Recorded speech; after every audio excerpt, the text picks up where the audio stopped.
Welcome to City Connection. It's Monday, November 3, 2025, and I'm your host, Allison Donahue. Brought to you by the Grand Rapids Community Media Center, this live program connects you directly with our city officials, giving you the chance to hear the latest local news and ask questions about the issues that matter most to you. Joining us later on the show today is Mayor David LeGrand and Ken Miguel Cipriano from the Mobile GR Commission. But first, let's go over some of the latest updates from around Grand Rapids. Voters across Kent County will see a regional enhancement millage on tomorrow's ballot. The proposal would renew and slightly restore a millage that supports all local public school districts through the Kent ISD. If approved, it would continue for another 10 years, raising about $35 million a year for schools across the county. As of this month, there's a temporary halt in SNAP food assistance funding due to a blockage created by the federal government shutdown. The pause in SNAP benefits is estimated to impact 70,000 residents in Kent County. Many local businesses and organizations are stepping up to fill the gap, including Feeding America West Michigan, Heart of West Michigan United Way, Kids Food Basket, and Salvation Army. A growing list of local businesses hosting food drives is available at therepidient.org. Grand Rapids' annual odd-even parking rules are back this month. From November through April, drivers must park on one side of the street on odd days and on the other side on even days. The rule helps city crews clear snow more efficiently during winter months, but even if there isn't snow on the ground, the rules still apply. The Oxford Trail project in Grand Rapids' First Ward has earned a top state honor for its community-driven approach to planning. The Michigan Association of Planning awarded the project its 2025 Planning Excellence Award for advancing diversity and social change. The $9 million trail will connect the Roosevelt Park and Black Hills neighborhoods to downtown with features shaped by residents, including public art, native landscaping, and safer biking and walking paths. Construction is underway now. That's it for city updates. When we come back from the break, we'll be joined by Mayor David LeGrand. Welcome back to City Connection. I'm your host, Allison Donahue, joined here by Mayor David LeGrand and Ken Miguel Cipriano with the Mobile GR Commission. This month, we're focusing the conversation on mobility and public transportation in Grand Rapids. Before we get started into that conversation, though, it was announced today that you are fasting for SNAP. Mayor, can you tell us a little bit about what that means, and is this a local initiative that's happening here? Well, oddly enough, I didn't hear of anybody else who'd been doing this around the country, and I was kind of amazed that nobody thought about doing this on an organized level. But yeah, this morning we had about 100 people on the Calder Plaza, a lot of community faith leaders and leaders from we actually had somebody from the Center for Humanism. So faith, not faith, it doesn't matter. This is a moral issue.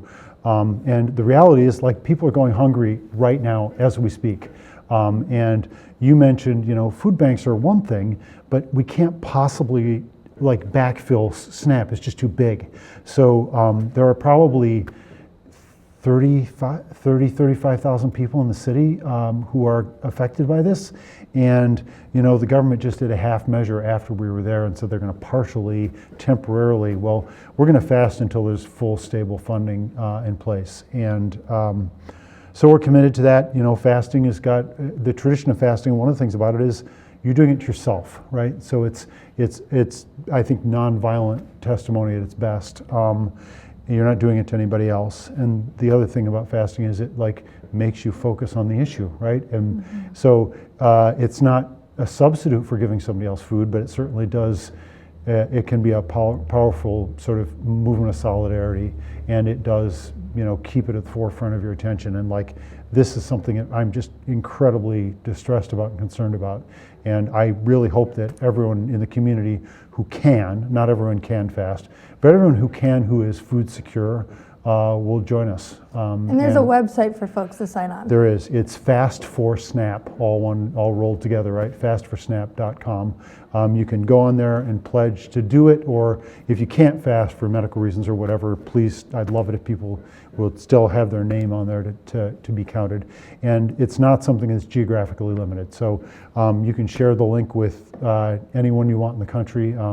I've been trying to push out the message myself to people, just because this is, of course, not a partisan issue. This is, of course, not an us versus them. And just so the viewers know, the other thing to know is I was just talking to somebody who thought that this whole SNAP thing was because of, you know, the budget bill or DOGE. It's not. This is because of government shutdown, which means there's hope. If the government like started up again, then all of this would be behind us and we could stop fasting. And in previous shutdowns, SNAP funding had been protected yes. prior to the shutdown. Yes. And look, the reality here is the federal government took all my taxes last year. They took all of your taxes last year. They got our money, so they should be funding help for the people who need it most. You know, we're able to figure out ways to keep paying people in the military. The fact that we aren't willing to continue to completely support people with who don't have food security without the help is mind-boggling to me. Now, the other thing that's I think also worth pointing out is we're not just talking about food, we're talking about food security. And so stability, the ability to plan, that's part of dignity. And so not having to wonder where your next meal is coming from, even if you're not hungry now, not knowing whether you're going to be hungry tomorrow is no way to live with dignity, and we owe our fellow community members a lot more than that. Especially during a month where it starts to get cold, and it's a month that has food-based holidays and family-based holidays, and children are sent home from schools. Yep. Yep. There's a lot of need. So this this started with the faith community making commitments this morning, but you know, I think every citizen, every resident of the community, I would love to see thousands, I'd love to see tens of thousands of us doing this in solidarity. You know, there are good examples of this kind of fasting having good effect, and it's true for every tradition. I mean, it's a central part of Judaism, it's a central part of the Muslim traditions, it's a central part of Hinduism, so, and it used to be a central part of Christian traditions, a lot less now than it has been, but I think it's a really important practice. Well, I appreciate that. Fastforsnap.com if you are interested in learning more about that. But we have Ken here today to talk about public transit here in Grand Rapids and mobility just around town. I did see one thing. Our EV car share program was announced a year ago and rolled out a year ago. How is that looking now a year later? Who's using it? Has it been a success? Yeah, I think it's been a really great success. So much so, sometimes it's hard to find an open EV slot to use. There is 6 locations across the city, as many things that are done with the city. There's like 1 in each ward to make sure that it's accessible.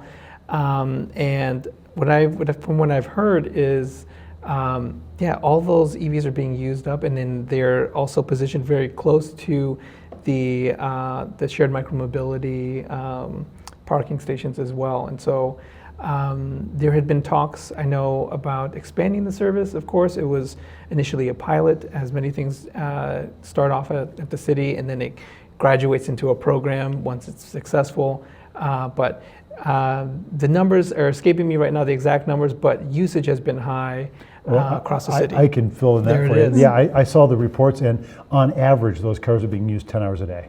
So that's great. That does mean, the bad news is that probably means you need to make a reservation. Yeah. And there's about 6 of them, Yeah. No, there's more. There's been an expand since then, midway through. Yeah, it started off at 6, and then they saw the immediate jump in usage.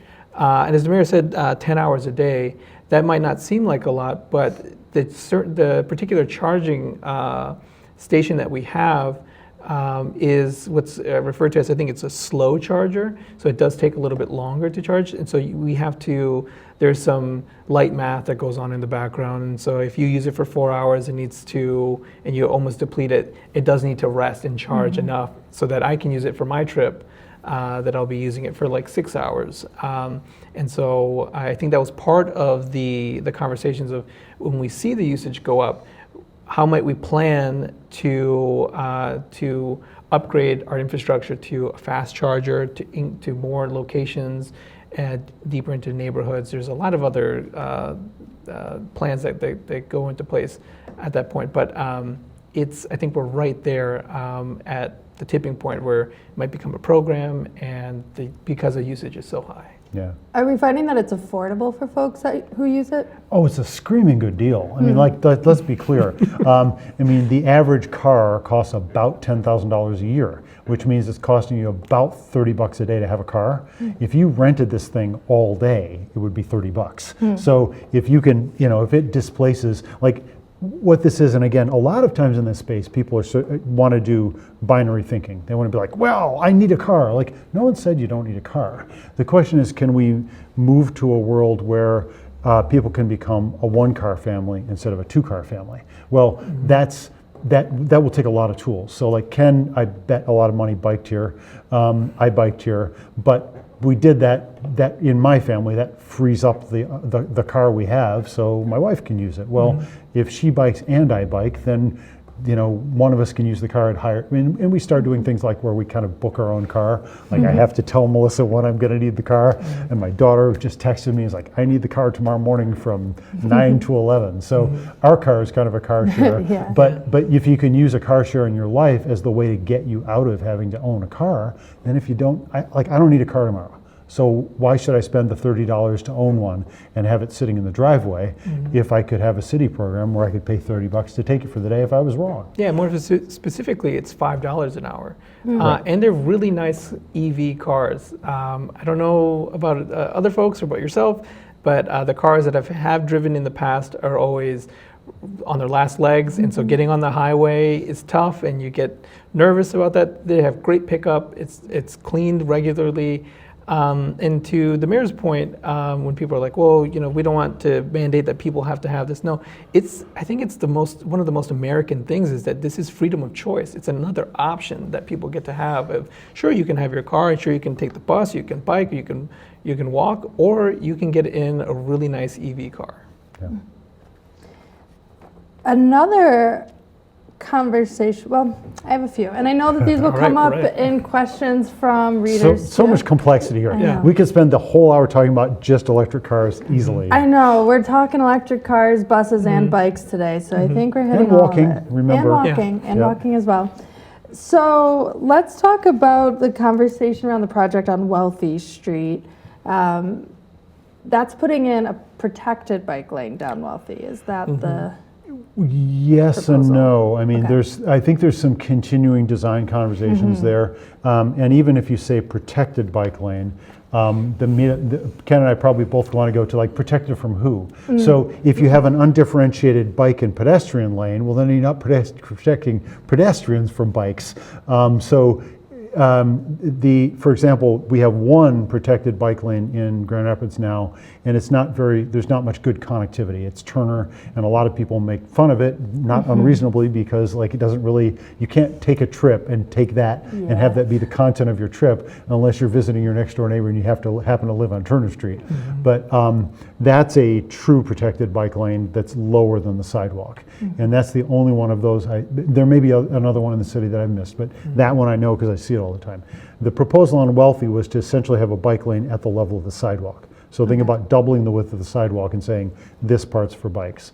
Problem with that, the trade-off there is you've got to be where you put the bike lane. If you put the bike lane really close to the buildings, then people are whizzing by the front of a building and you're maybe walking out into a bike lane. The problem is if you put it where mass transit drops people off, then maybe you're having your bus stop, people having to get down into a bike lane where people are whizzing along. So I think that there are continuing conversations about this. We've always got to worry about the interplay of about 10 different things when we do it. But yes, there's a conversation about putting a designated bike lane, a real designated bike lane on Wealthy. And as those of us who bike around town know, the other part of the problem is you'll have bike lanes which start and stop, and often they'll stop where you need them most. So it'll be, when you have pedestrian bulb outs, you're happily driving along and all of a sudden there's this bulb out in front of you and you've got to whip out into traffic. Well, that's the most dangerous thing you can do on a bike is be erratic about where you are. There's certainly sentiments about danger of bicycles, but I always look at the already present danger we have from automobiles, and so I have to temper those opinions with like, there's already something going on with automobiles that we need to address. And then second, I can empathize with opponents of the bike lane in that they're saying like, well, we're not using it. No one's using it. I went on Turner and no one's using it. And as the mayor pointed out, it is kind of on an island by itself and is disjointed. And it's not because of lack of trying. It's the way that the system works, the design. We often don't think about bike lanes, or we often can't think about bike lanes unless the whole road is being redone. And the whole road being redone is in an engineering department, so that's not Mobile GR, and that's set on a different schedule, and that's scheduled out years at a time. And the way that they select which streets they're going to tear up and do that is something that I'm not privy to, but it isn't segmented. So that's why you get these little patches of bike lanes, and people are like, well, no one's using it. Well, it's because people don't feel safe using it, correct? Right. I think lack of use is almost saying more. Because I will say, I don't bike down Wealthy. I bike down Logan and avoid it because it doesn't feel safe. Well, and there's always chicken and egg things, right? So if you were to look at the data, you'd be like, wow, 28th Street's a really safe street to be on if you're a pedestrian. That's because nobody walks on 28th Street. Because we look at it, we're like, I don't want to walk down that street. So sometimes your data can fool you, and like that's actually one of the reasons why I think it's really important when you have these conversations that people who are actually doing the activity are really embedded in the conversation, because you don't want somebody to take a course in what it's like to be a pedestrian who never walks anywhere except out of their car into their office and then go out and try to do pedestrian infrastructure, because there are all kinds of things that pedestrians do that are really important to acknowledge. And so, for example, one of them, it turns out to be really important, is mid-block crossings. So I naturally want to cross a block in the middle every time, because I've got good sight lines and where the cars are coming from. If I'm in an intersection, maybe somebody's turning left onto me, maybe somebody's turning right down onto me. I don't know whether people are coming. Like, there's way more complexity. In the middle of a block, if there's nobody around, we all know we can cross the street. It's a good time to cross the street. Well, we don't want to just, if we make pedestrians act like they're really slow, not armored cars, and make them obey car rules, pedestrians are just going to ignore it. Well, if they ignore it, you get problems. So actually having pedestrians work on our pedestrian infrastructure, actually having people who are cycling work on our cycling infrastructure, not the only people, but it's really important that those voices are heard. The other, I guess, opposing voice to this project on Wealthy are businesses on Wealthy, who have signed on and said that they are worried about losing that street parking. Two parts. What is your response to that concern? Is there a future where Easttown has a parking garage?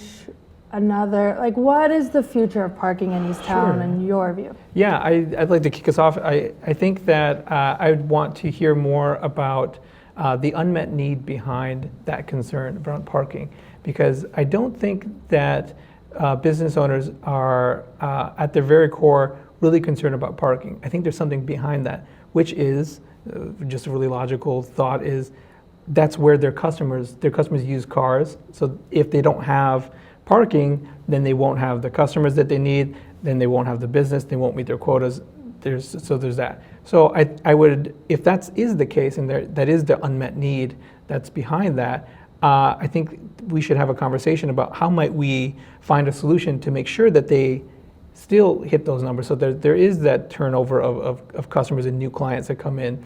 And maybe it's the responsibility of the Mobile GR Commission to come up with some of those numbers or studies to show, when folks don't own a car, or when they're using their bikes or they're using walkways, there is more eyes. I think the mayor has mentioned it a lot of when people are in a car zooming past, they get to see like, oh, there's a hot dog place here that I never noticed, or there's another new shop. And the money that I know personally, not owning a car, the money that I save in not owning a car, I put it into the local economy, into these businesses. And because I'm walking and biking everywhere, I get really hungry. And so I know a lot of our local restaurants, and they know me because I spend a lot, because I don't put in a car. Well, and it's also true that there's like destination shopping, and then there's impulse buying. Well, impulse buying actually tends to be more of a small business thing. So if you're like, I need groceries for the week, you go to the big grocery store and you're gonna spend several $100s and you get your big cart, and like that was your morning errand. But if you're like driving by a flower shop and you're like, oh, I should get my wife flowers. Well, it's a lot. You have a lot, impulse buying or impulse stopping is a lot easier if you're not going 40 miles an hour and have to find somewhere to park your big metal box. It just is. I mean, I impulse stop all the time on my bike, and there's no opportunity cost to it. I don't have to find a place to store my bike because it ain't that big. I'm not going that fast, and I get stimulus from my environment, so I notice things more. And I mean, just like Ken said, like it's not like, oh, I noticed that, shoot, there was a hot dog place, I should go there someday. It's, oh, I'm smelling burritos. Why am I smelling burritos? Oh, that store, I didn't, like, so you can follow through, and your impulse is better. And I'm not saying we should all be perfect planners, but we all also do operate on impulse. And so there are intriguing studies that show that slower traffic almost always seems to give actually higher retail numbers. So that being said, I mean, the need for parking in current American culture, and in a world where not everyone's going to bike, not everyone's going to bike in the winter for sure. We need to build infrastructure and keep infrastructure so that our neighborhood businesses can keep thriving. Absolutely. But we do, and I think Ken's right. Like, we can unpack the problem and have a conversation and come to solutions when we might have missed opportunities by thinking that the problem is what the problem actually, or what the need is, when that's not actually the need. Nobody needs a car in their front yard. What they need is they need customers. Yeah, it starts with empathy, and it's getting to the table and speaking with these business owners because they have a real concern, and it's the job of people in leadership and as part of Mobile GR Commission to respond to that need as well. And we have the training and we have the resources to find new solutions and present it to them. So I'm excited for the continuing of that conversation to find that solution, because I think we're going to find an innovative and one that works for everybody. And it's also true that, like, if you know that today works, we all have this instinct of like, I know that today works. I know this works. So I'm worried that this other thing you want to do won't work. And that's a really, really good intuition, and it should be honored and respected.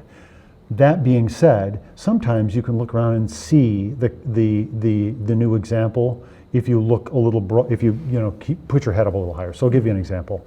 I started the Wealthy Street Bakery with my wife and another couple, and it was one of the reasons we bought that building, and it was attractive to me, is it's got an ocean of parking around it. Like, there's a parking lot on one side, there's a parking lot on the other side, there's just a lot of parking.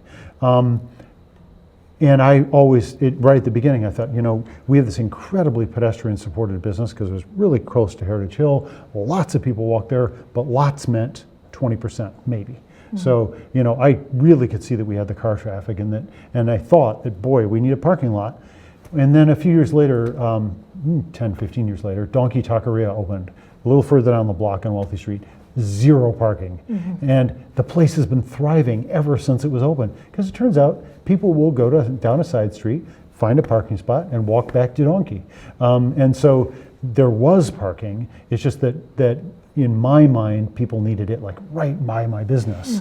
Well, it turned out that Donkey has done just fine with no parking. So when you look at that example, you think, oh, maybe I just need to make sure there's enough side street parking around my business and within a 3-minute walk, right? It doesn't have to be right outside my front door. Right. Yeah, I think that's been a lot of the conversation around parking, is we're so used to having it right in front. I want to make sure we talk about buses before we open it back up to the public to ask some questions, but I know I've seen a few, they have some good transportation questions today. I was listening into the last Mobile GR Commission, and a conversation came up around the Dash line, and that contract is being renegotiated, as I understand, this upcoming spring in 2026. I just want to hear from your perspective and your perspective on that commission, like, how much of a priority going into this renegotiation is that downtown free shuttle for the city? I'd like you to kick us out, but leave me some time. Sure. So I think the simple answer is there was a vision for the Dash in the past. And we had we just started picking away at like, okay, that's the vision for the past. How is it working now?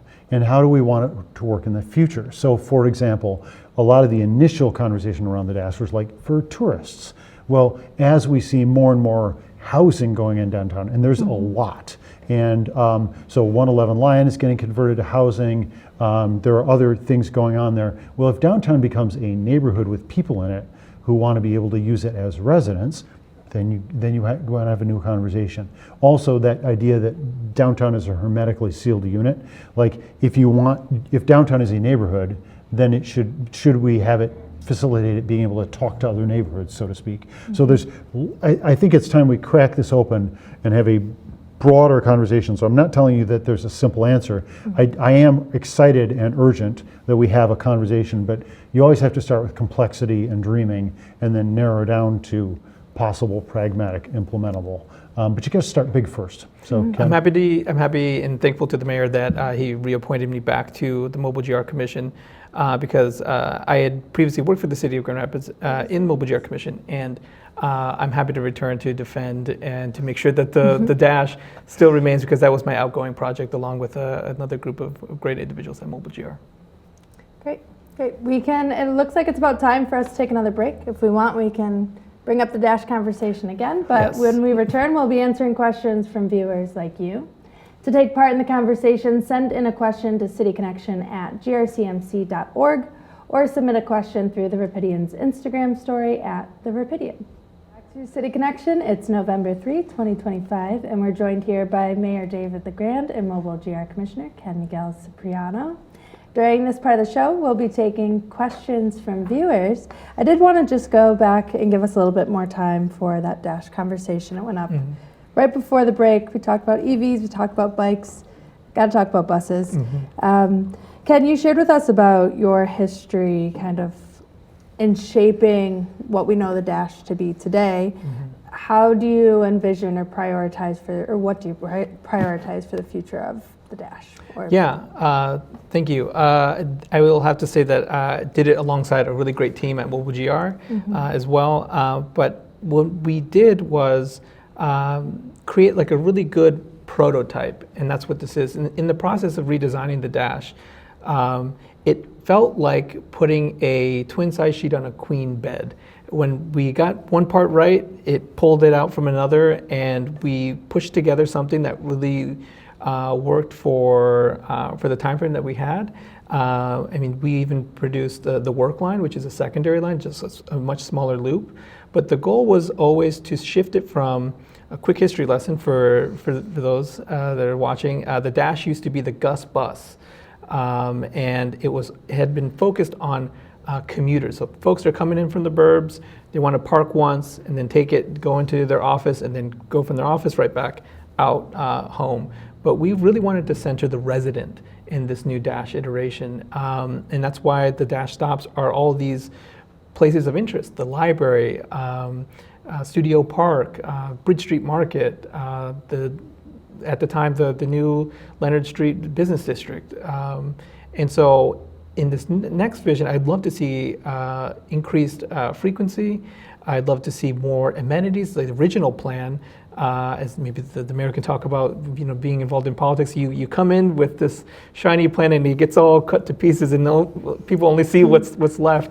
But there was a lot left on the cutting board, and that was really great bus stops, the experience of the passenger, potentially ambassadors on the bus, because users of the bus, designers of the system, are kind of coming up against this multi-billion-dollar industry in the auto industry, where cars have been part of this culture, our culture in this country for so long that if you don't have a car, you feel kind of incomplete, and we have to contend with that sentiment. And so having just a pole down isn't enough. It isn't enough for me. It isn't enough for somebody that I would like to pitch the bus to.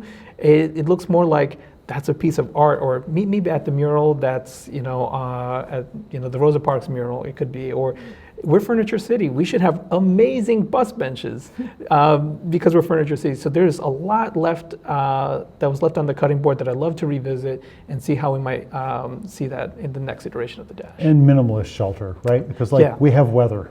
We're not LA. It does actually rain here. Yeah. And it does actually snow. And it gets every really year, cold. I think. Yeah.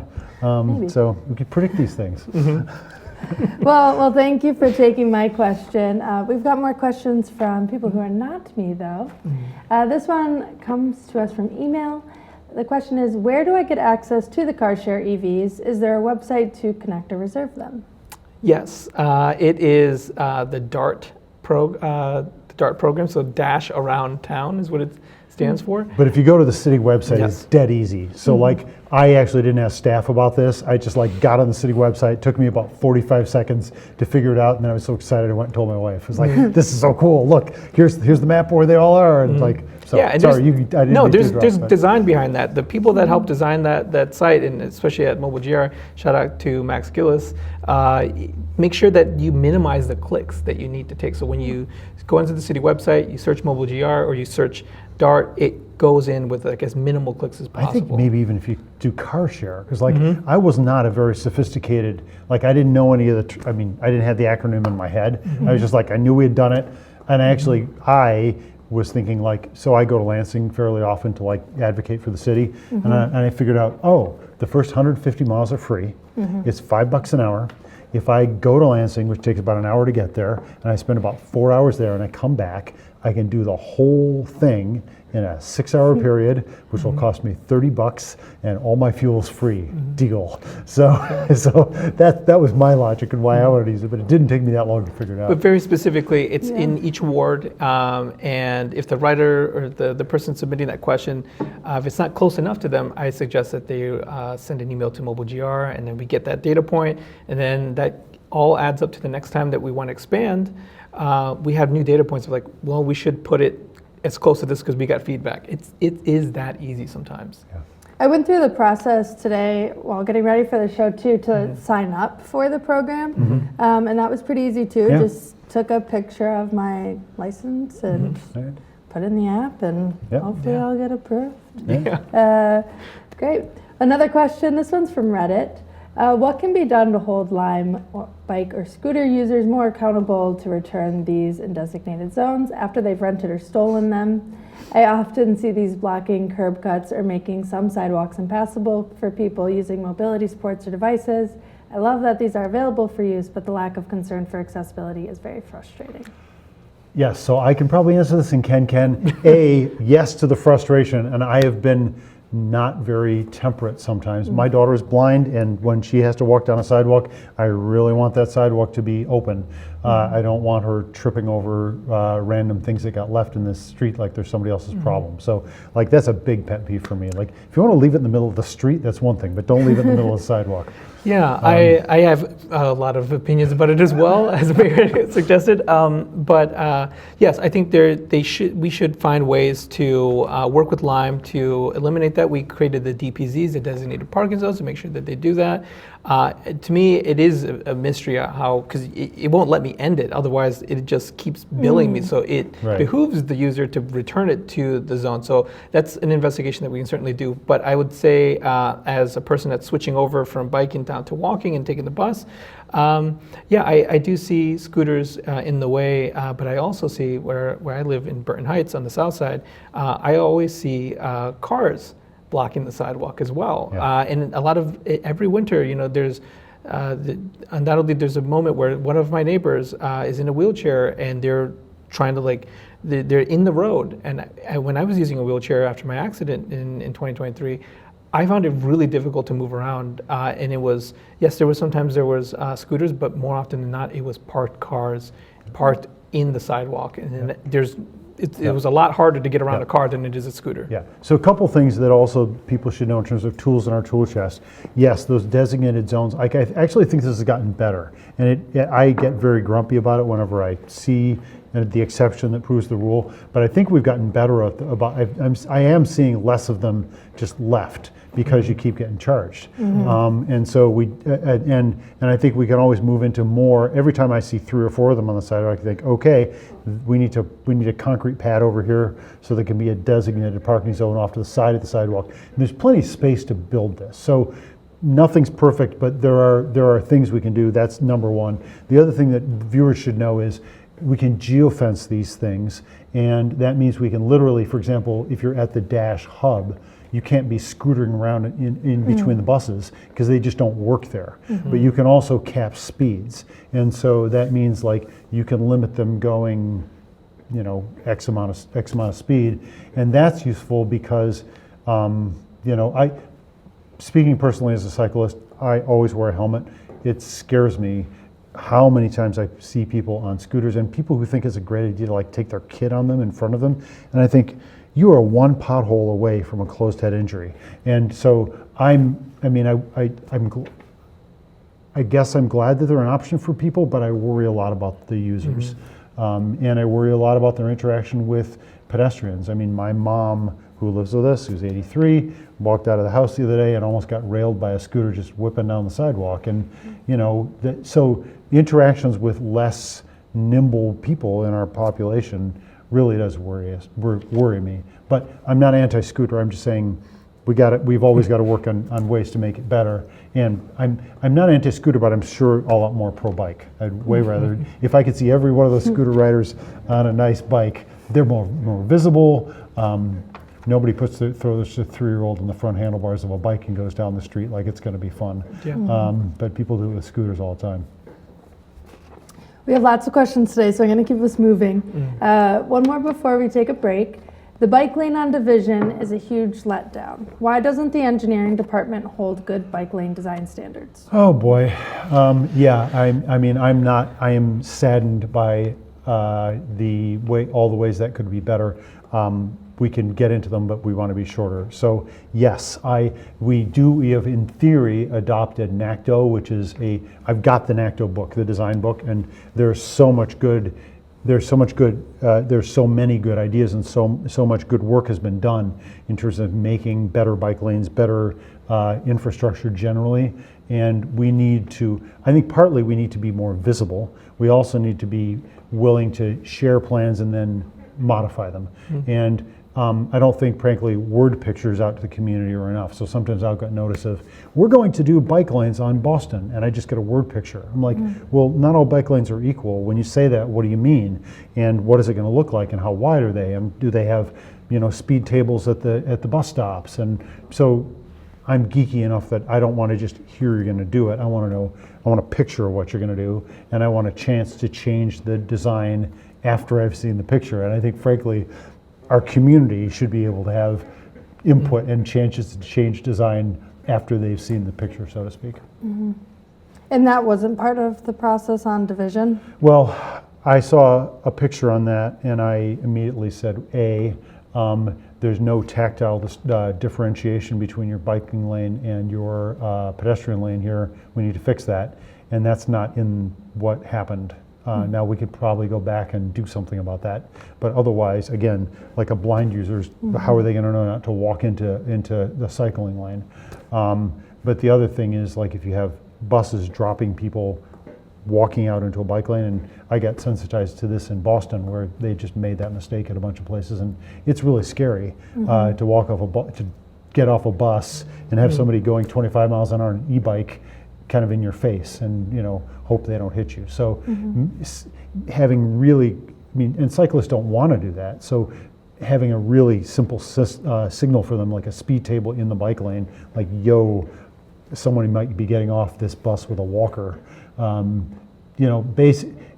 Building design.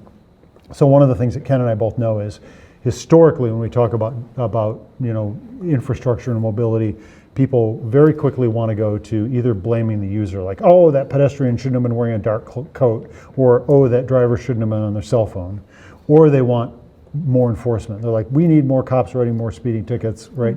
And both of those can be true, but it turns out that's 20% of of your opportunity. 80% is designing it right in the first place. And so the exciting conversation is designing roads that make the users just naturally give them all the signals that they should be doing what we want them to be doing, which is driving sublethal speeds, allowing for other people to be in the space with them without tragedy. And so ultimately this is not just a use question, it's also a public safety question, because the public should be, our citizens should be safe from harm, whether that's harm from an intentional violent act or from an accidental violent act. And car accidents count in that category. As far as I'm concerned, getting hit by a car is a public safety event. Well, it is time for us to take another break. When we return, we will be taking more questions from the public.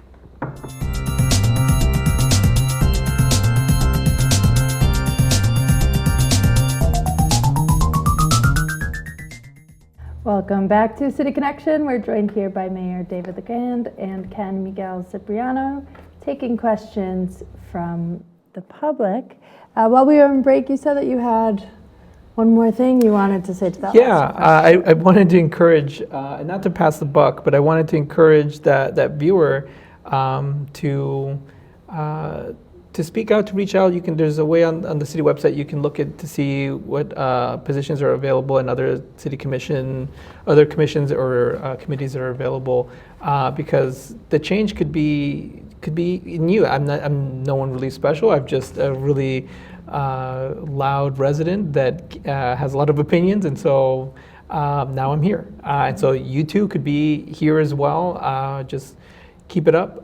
It starts with you writing in that first message. The second step is, supporting GRTV. You're watching, you know this, so you're just one step away from joining the efforts in making real change. I will say a study that was just recently done found that folks who watch City Connection are more likely to participate in civics outside of voting, but getting civically engaged beyond voting. Well, and voting is the minimum throwdown for being part of a democracy. That is not, so often politicians or activists are like, you need to get out and vote. It's like, no. That's like saying you need to tie your shoes. That's true, but it's not nearly enough. Right. So you have the right folks here that are probably most likely to get civically engaged. Question from Reddit. With the rapid heading toward a fiscal cliff, has the city discussed a contingency plan, like possibly taking over ITP's assets to operate its own transit system? Or are you confident voters will continue supporting millages to keep the rapid running as is? I'll let you take that. Okay, I'll be quick on this. Number one, the rapid's not heading off the fiscal cliff. People can often read projections and often accountants will be like, look, and in 5 years we'll run out of money. But then, reality interjects itself. So there was a projection last year there was a budget. I'm on the rapid. So there was a budgeted, use $3 million of our reserves. We didn't need to. There's also more money coming in because of state funding that shifted. So that's the first thing. We're not heading off a cliff. Second of all, we could totally, if the rapid did collapse, figure out what we'd do next, but we're not in that place. Third is, I sure hope that the voters will support it, because I like all things progressive, right? Taxation is, and millage as a form of taxation is the best way that we can spread wealth, generate equality in the community. At the end of the day, capitalism concentrates wealth in the hands of fewer and fewer people. Economists are universal on this. The way you respond to that is you have a broader taxation base that helps people who need things most. Great. Question from a Grand Rapids documenter. What is the city's process for communicating street redesign plans to residents and business owners? Boy, you got the wrong person on here for that. The answer is there is a process. Ken, you can talk a little bit about it. What I do know is one of your colleagues at the city, I believe it's, and I'm sorry, Andrea Riley-Mukovitz is the community manager. And I know I've seen her very vocal about presenting when there's been changes. So I know that she's held lots of events to notify that, gone right into the community and done that. So could it be more? Yes, but I'm sure that Andrew would also say, I want more resources. I want a bigger team. Sure. So sure. Yes, there is somebody there that's doing it. And there's as a sort of a consumer of it, like I had an office in Kalamazoo, and one day I got a notice about redesign of Boston Street. Well, I didn't ask for it. They send out to people proximate. Like that's a very universal thing that happens. The other thing is the community engagement. It happens like neighborhood associations and places like that. It's also true that we always have a commission night out. So we are trying to get the commission out in the community with departments. So you can be like, hey, is something happening in my like so there are layers to how we try to communicate that out.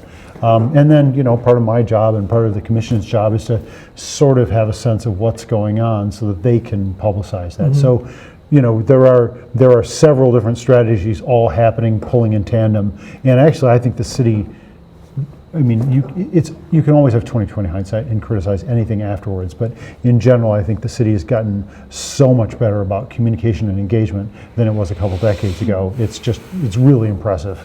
But there's always going to be ways to do it better. Yeah.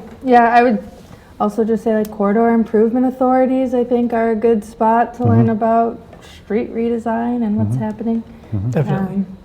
Another question from Reddit. Why can't we have functional public transit that is a viable alternative to driving? It can take the rapid 2 hours to get somewhere a car will get in 15 minutes. That's before accounting for buses making routes 1 to 2 times an hour and with restricted hours. Okay, that's a loaded question. There's a lot to unpack there, but I will counter that statement of like the bus where a car can take 15 minutes. I can take my bike there and get there in 10 minutes. Exactly. You and I both know that. So the real answer is get on a bike. We're going to race to get to Mayor's Mondays. But there's right after this. There's so many different factors. One of them is what I mentioned earlier is you're contending with this culture of car first all the time, and so there's a whole infrastructure that's designed just for that, and it is difficult. I know that we tried with the Silver Line to have BRT, bus rapid transit, to make sure that it ensures. So if you're down Division, you've seen those signs. It says this is the lane only for this bus between these hours, and it's intended to do that. So we need more support in doing that. It feels like we're getting into like cold season, and it feels like when you get your antibiotics, your doctor says take the whole regimen, otherwise you leave a little bit behind. And when you do something like that, like we need to support it fully. We need bus only lanes so that you can see the full effect, and then it's helpful. It's also true that a couple of things are true. Like other than Manhattan Island, it's almost always, no matter how good the transit system is, like even in Europe, it's almost always simpler and quicker to take something out of your driveway to exactly where you want to go if you have infinite parking, or if you're willing to pay for the parking system. Like you can't build. So, for example, my daughter is studying in Boston right now, and they've got a great bus line, they've got a great subway line, and she has to go between the New England Conservatory, which is where she's doing violin, and the other school where she's studying, and they're 3 miles apart on a street called Massachusetts Avenue. She can walk it in 45 minutes. She can do it by bus in 45 minutes. She can do it by subway in 45 minutes. So that's a really good transit system. Now, she could do it in Uber in 15 minutes, because 3 miles of city driving in an Uber is not going to take you 45 minutes unless you're on Manhattan Island. So, now that being said, the pro-bus advocate argument would be, for buses would be, yeah, but if you sit down in a bus, you can listen to a podcast, right? You can catch up on your favorite detective novel. Like one of the beautiful things about mass transit is you're not driving, right? And it's warm, and so a good mass transit system, you're going to ameliorate some of the extra time it takes. But there's no getting around the fact that all mass transit takes time, and it's very hard to beat the designated bullet, except with a bike, of a car. Like I can beat a car in a bike. Yeah. But yes, 90% of the time, even in really good transit systems, there's some time cost to using mass transit. I'll add also, like 3 months or too early, but like all the things, the benefits that you can have from riding mass transit. Like, you can community, but yeah, meet people. You can also fall in love. When was the last time you heard about somebody falling in love with on the 131? Exactly. Passing cars, like, it is community. Exactly. You get to know people. Yep. Fall in love on the dash. Another question from an emailer. How do we know that more bike lanes equal more bikers? Does creating the infrastructure actually change behavior? You need to go to other places. So, if you can go to, for example, Amsterdam. When I was there a while ago, I was shocked when I took a step back and realized the dominant noise I was hearing on most city streets was human conversation. That was literally the loudest thing I was hearing. That's almost unimaginable in a North American city. Copenhagen has a lot of snow and a lot of people biking. So there are examples out there of that happening. It's also true that, somebody said this morning, there are nobody biking. And I said, well, there's also probably nobody using a tightrope to cross the Grand River this afternoon because it's really dangerous. Like, until you eliminate the obvious example, the obvious reality of the fact that it's kind of risky to be on a bike on today's roads a lot of the time, unfortunately. We might be willing to take that risk, but I'm not willing to tell you, hey, why don't you go ride a bike here next time, because I'm saying, why don't you put yourself in danger? And there are ways that you can bike safely. Now, a lot of that involves slowing everything down. A world where everything is moving slower is a world where it becomes much more possible to bike. But it's also a world in which pedestrians don't die as much. So here, if you want to take away one stat, people at home, a pedestrian gets hit at 25 miles an hour, 90% survival rate. Pedestrian that gets hit at 35 miles an hour, 90% fatality rate. So that 10 miles an hour is critical. We need to get traffic in the city where there are children and other people living and working and going about their day on foot. We need to get traffic below lethal speeds. Yes.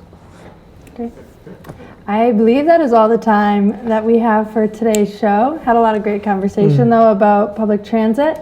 So thank you to both of our guests for coming on the show today, talking buses, bikes, bears, oh my. And thank you to all of you at home for tuning in and sending in your questions. Don't forget you can always watch rebroadcasts throughout November on cable GRTV's channel 25 or the GRTV YouTube page. See you next month, Grand Rapids.